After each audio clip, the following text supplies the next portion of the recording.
E formou o Senhor Deus o homem do pó da terra, e soprou em suas narinas o fôlego da vida, e o homem tornou-se alma vivente.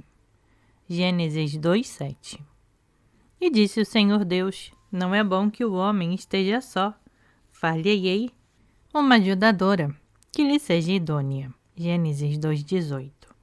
E tomou o Senhor Deus o homem, e o pôs no jardim do Éden, para o lavrar e o guardar. Gênesis 2:15. Desde o princípio, a história da criação nos foi contada como um relato de hierarquia e submissão. O primeiro homem, feito do pó da terra, recebeu a responsabilidade de nomear todas as criaturas, organizando o mundo ao seu redor. Mas apesar de ter sido o primeiro, ele não era completo, faltava-lhe algo essencial. Eva, no entanto, não foi feita do pó, ela foi gerada de algo vivo, retirada da costela de Adão, já pulsando com a energia da criação. Ela não precisou do sopro divino para existir. Nasceu sabendo gerar, transformar e multiplicar. E essa diferença sutil, mas fundamental, traçou o destino de ambos.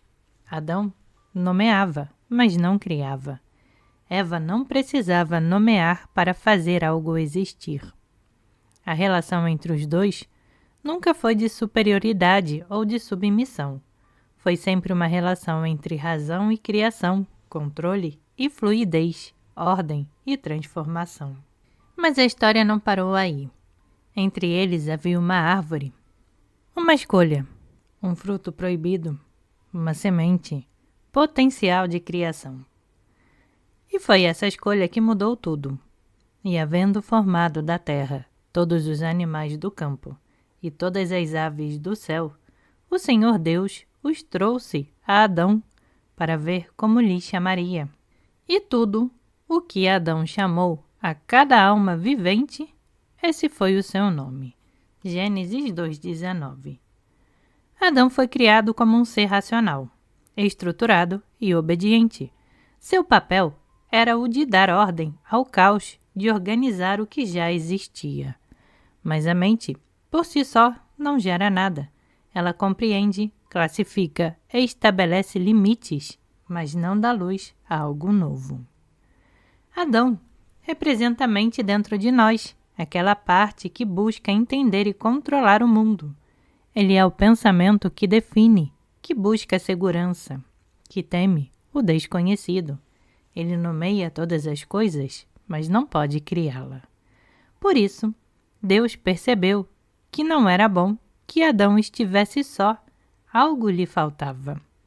E da costela que o Senhor Deus tomou do homem, formou a mulher e a trouxe ao homem. Gênesis 2:22. Eva foi feita de algo vivo. Ela não precisou perder para existir. Ela não recebeu ordens para nomear. Ela era a própria criação em movimento. Se Adão era a ordem, Eva era o fluxo da vida. Se Adão catalogava, Eva criava sem pedir permissão. Mas Eva era mais do que apenas a força da criação. Ela foi a primeira manifestação do ego. Antes de Eva, não havia separação entre criador e criatura. Não havia identidade própria. Não havia eu sou. O ego nasceu quando Eva percebeu que podia escolher. E essa percepção mudou tudo. E viu a mulher que aquela árvore era boa para se comer e agradável aos olhos, e árvore desejável para dar entendimento. Tomou do seu fruto e comeu, e deu também a seu marido, e ele comeu com ela. Gênesis 3:6. A árvore do conhecimento sempre esteve ali. O fruto sempre esteve ao alcance das mãos, mas Deus disse: não comam. Por que colocar a árvore no centro do Éden e proibi-la? Por que dar o livre-arbítrio e condenar quem o usa? A resposta é simples.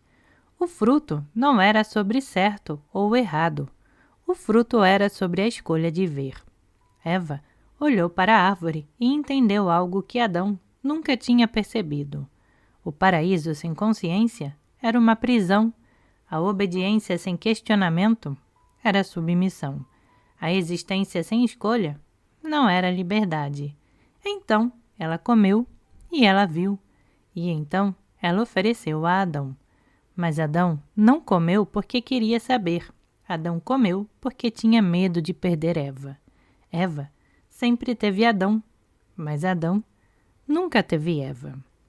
E disse Deus: eis que o homem se tornou como um de nós, conhecendo o bem e o mal.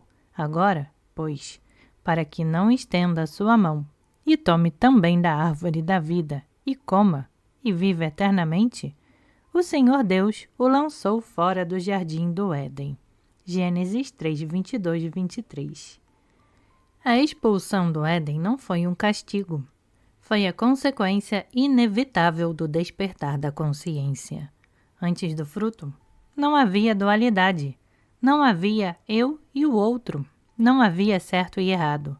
Não havia obediência e rebeldia. Mas ao comer, Eva percebeu que ela era um ser separado do Criador. Ela percebeu que tinha identidade. E com isso veio a culpa, porque a individualidade sempre carrega o peso da separação. Eles não foram expulsos fisicamente, eles foram expulsos do estado de unidade. Foram lançados na realidade da dualidade, onde existe o bem e o mal, a luz e a sombra, o certo e o errado. Desde então, a humanidade tem oscilado entre essas duas forças. Adão é a mente racional que busca ordem, é o mago. Eva é o ego que busca identidade e desejo, é a papisa. Tentamos viver apenas como Adão, negando o desejo, negando o mistério, criando sistemas para nos manter seguros. Mas ao fazer isso, matamos Eva dentro de nós. Tentamos viver apenas como Eva, negando a estrutura, seguindo apenas o instinto, recusando qualquer limitação. Mas ao fazer isso, matamos Adão dentro de nós. O que esquecemos é que eles nunca deveriam ter sido separados, porque a mente sem o ego é vazia e o ego sem a mente é cego. O Éden nunca foi um lugar, foi um estado de consciência. E o caminho de volta não é negar Adão, nem negar Eva. O caminho de volta é integrar os dois. Eis que o reino de Deus está dentro de vós. Lucas 17, 21. A serpente ainda sussurra, a árvore ainda está diante de nós, e o fruto ainda está ao alcance das mãos. A pergunta nunca foi como voltar ao Éden. A pergunta sempre foi como carregar o Éden dentro de nós. Um por todos e todos por um, até que o último retorne ao uno. Namastê, gratidão.